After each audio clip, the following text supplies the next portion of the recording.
How's it going, guys, and welcome to a brand new video.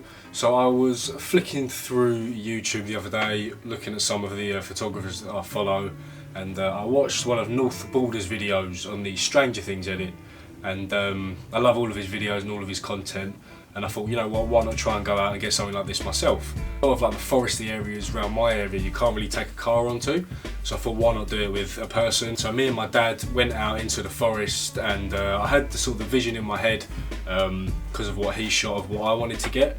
This was stressful.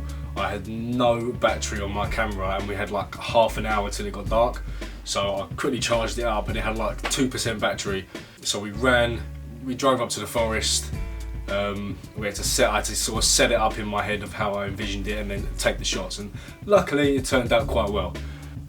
So let's jump onto the laptop.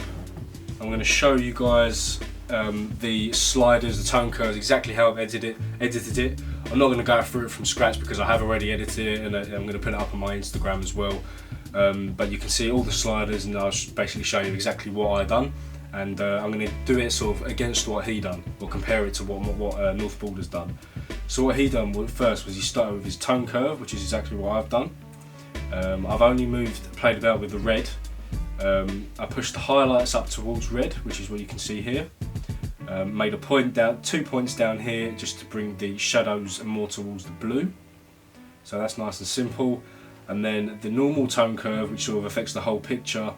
I brought this top anchor point down a little bit, brought the highlights up to here, and set a couple of points in the shadows, brought the blacks down, and lifted this bottom one here, which creates a bit more of a faded look. After that we went down to our colour grading.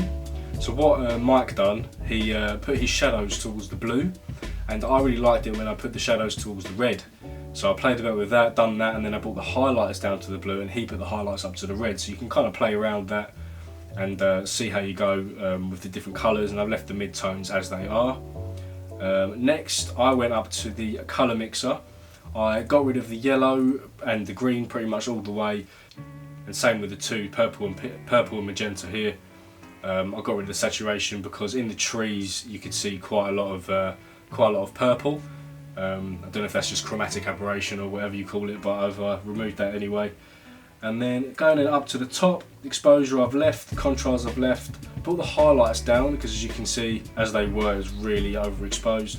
So I brought them down, lifted the shadows up just to make it a tiny bit lighter, and then I added some radial filters, one just to come over the bottom of the image, increased the shadows again a little bit just to make it a tiny bit lighter, and just over the subject I made it a tiny bit brighter as well. That's actually gone away, but literally only a tiny smidge, and that is the image. I'm really happy with it. Like I said, for the amount of pressure I was under with the camera being on low battery, I think we've done really well. You know, it's getting to that time of year, the Halloween time of year as well, so I wanted to do something mysterious, spooky. So yeah, I'm happy with it. Let me know what you guys think. Something really important that I wanted to share as well, guys, is using inspiration from other people. I think especially now, considering like Instagram, for photographers especially, it's just going downhill. I think it's so important just to get inspired by anything and anyone that we can. And you know, don't be afraid to even message these people and just ask for advice. But you know, I get my inspiration a lot from YouTube and from like Instagram Reels and from TikTok. I see an idea and then I try and figure out how I can make it my own and use my creative side. So yeah, I think that's so important, and I think there's no shame in copying what other people do, as long as it's not the exact same photo, and maybe give credit to them. But yeah, I think especially during these times, getting inspired is so important.